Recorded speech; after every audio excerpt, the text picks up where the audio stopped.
mundo fotográfico también se utiliza el concepto de negativo y positivo, pero no es lo mismo y esto está creando una gran confusión. En fotografía los blancos se vuelven negros y los negros se vuelven blancos, ¿no? Pero resulta que cuando le damos la vuelta, por ejemplo, a una obra como es la del Guernica de Picasso, ya no son los ciudadanos blancos de la ciudad de Guernica los que están siendo bombardeados. En su imagen invertida son negros. Es como si fueran negros. Es decir, el elemento visual positivo y negativo está igualmente repartido por la pintura de Picasso en ambas imágenes, solo que al revés. Sin embargo, el cuadro sigue teniendo en ambas versiones un excelente trabajo de elemento visual positivo-negativo. ¿Verdad que seguimos viendo un caballo, una mujer y una lámpara? Las formas siguen siendo las mismas, solo hemos cambiado la luz. Aquí podríamos hablar de la versión en positivo y negativo de esta imagen pensando en el concepto fotográfico. Pero el elemento visual positivo y negativo no es lo mismo que invertir una imagen con Photoshop o cualquier otro programa de imágenes. Y tampoco podemos decir que el blanco es negativo por ser vacío y el negro positivo por tener más peso visual.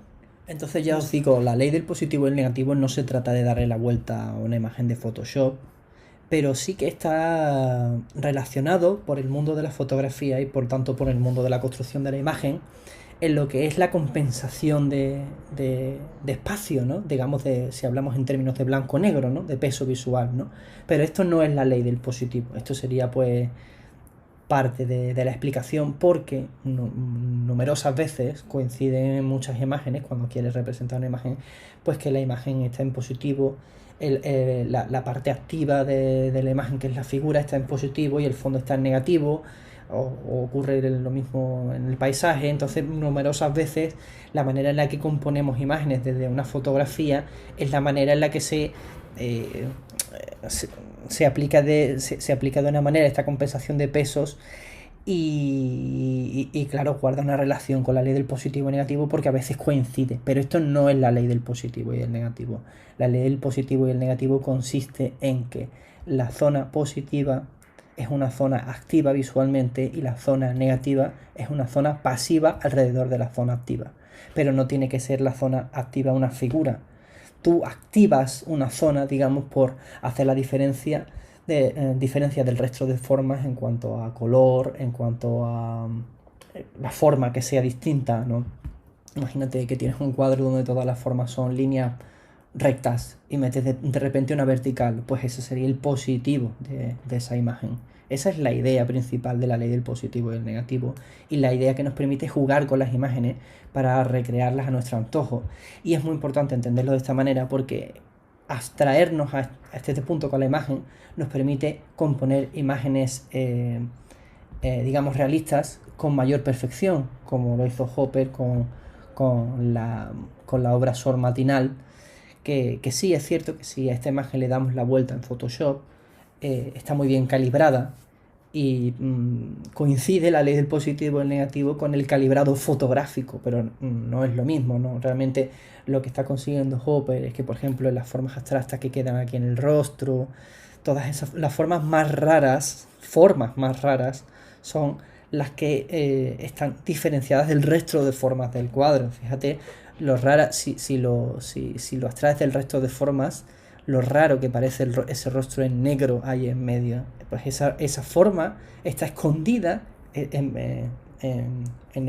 el negativo de la imagen original. Nuestro cerebro no la percibe, pero es diferente a todas las demás. Esa es porque es una nariz, es un ojo, ya el hecho de que sea una cara hace que llame toda la atención, ¿no?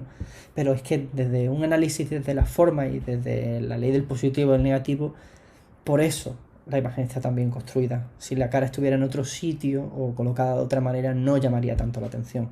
Y no, igual que no es una coincidencia que la línea vertical de la sombra de la pared coincida con digamos, la dinámica de la espalda de la figura. No es casualidad, no. Está repartida la imagen de una forma compositiva muy bien. Si analizásemos las líneas, que ya lo haremos en otro ejercicio. Pero bueno, lo que hoy nos acontece es la ley del positivo y el negativo. Y es interesante porque teniendo claro este concepto de comprensión del espacio, hay una serie de leyes, que son las del positivo y negativo, que nos permiten jugar con la imagen, transformarla, y hay numerosos autores que así lo han hecho, ¿no? Entonces, pues, aquí es donde va un poco más el énfasis de la otra parte de la parte teórica de la ley del positivo y negativo. Entonces, como podéis ver, por ejemplo, ocurre que hay imágenes donde la psicología puede percibir dos formas distintas gracias a identificar el positivo o el negativo a la inversa. Es decir, estamos hablando de imágenes que tendrían la capacidad de actuar de forma pasiva y activa en ambos lados. Entonces, pues, por ejemplo, podéis ver el ejemplo de esta imagen, donde si miramos la zona, nos centramos en la zona blanca. La zona blanca funcionaría como forma positiva y sería una mariposa, pero si nos centramos en las formas negras, la forma blanca pasa a actuar como pasiva y las formas negras se vuelven positivas y se convierten en dos, como en dos figuras humanas, en la cabeza de dos figuras humanas, ¿no? Que hay dos claves principales, y es que los elementos más anchos parecen más cercanos a nosotros desde el campo de visión, y los elementos luminosos sobre fondo oscuro parecen ensancharse, como ocurre con los elementos oscuros sobre el fondo, que parecen contraerse. Es un poco algunas leyes que se suelen cumplir. Y bueno, después tenemos también una serie de autores que me gustan especialmente para explicar la ley del positivo y negativo, como tenéis, por ejemplo, esta imagen de Carmen Calvo, que pinta sobre fotos creando un espacio negativo y positivo desde un enfoque contemporáneo. Y aquí podéis ver, por ejemplo, esta imagen, pues que donde las caras están como tachadas. Y claro, si intentáramos analizar la imagen desde la fotografía, nos liaríamos porque nos centraríamos en la sombra, intentaríamos positivar la sombra, y no se trata de eso, ¿no?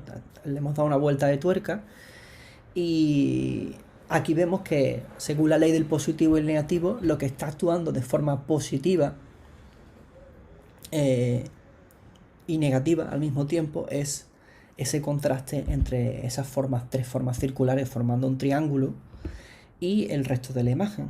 Digamos que consigue que los tres puntos negros actúen de forma positiva y los trajes, el cuerpo y el fondo, funcionen de forma negativa.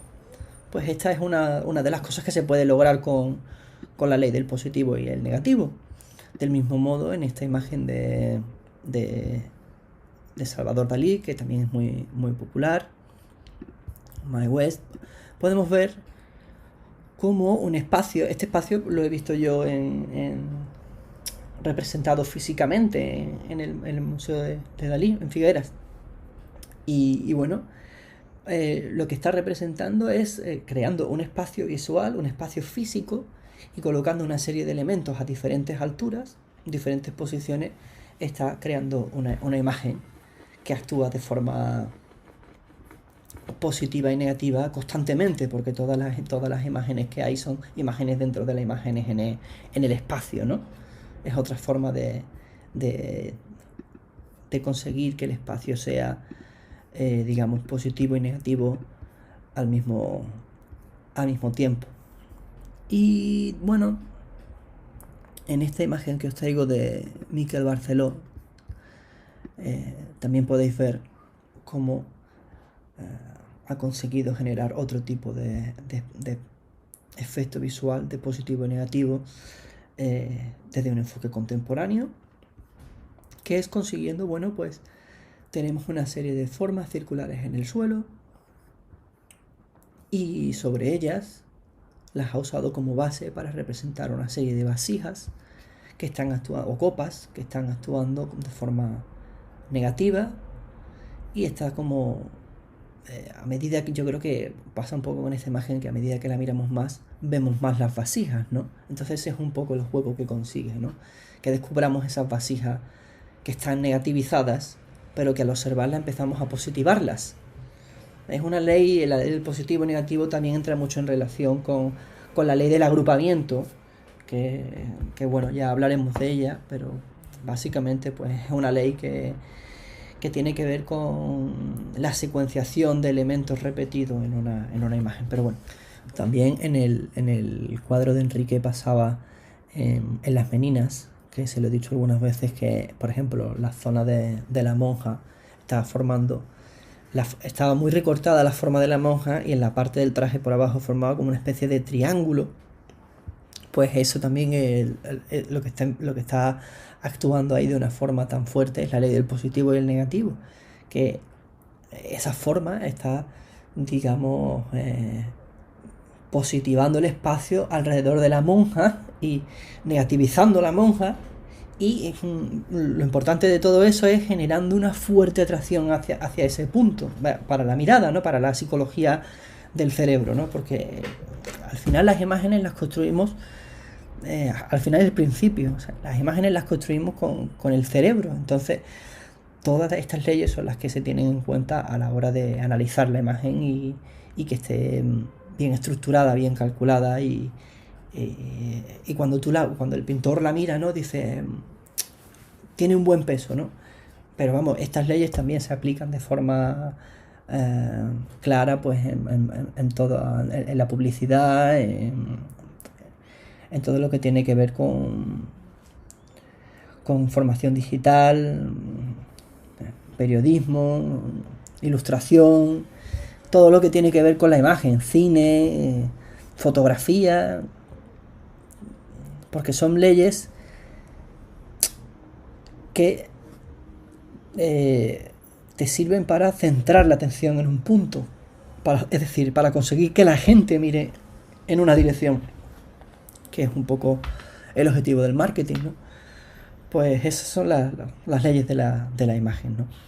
Así que nada, pues espero que para este ejercicio seáis capaces de entender un poco mejor la ley del positivo y el negativo, y si os veis capaces incluir algún elemento aparte de la imagen que salga de vuestra imaginación, que sirva para actuar como forma positiva en la obra, ¿no? O negativa, así al estilo de Carmen Calvo, ¿no? Que ha metido como esos círculos en las caras de los personajes para negativizar todo lo demás y romper la estructura fotográfica de blanco y negro, ¿no? Si quisiéramos transformar la imagen, si quisiéramos calibrar la imagen en ese sentido. Me interesa que lo entendáis de ese modo, porque así empezáis a ver las imágenes figurativas como imágenes abstractas, que al final todas las imágenes son abstractas, aunque representen formas que reconocemos.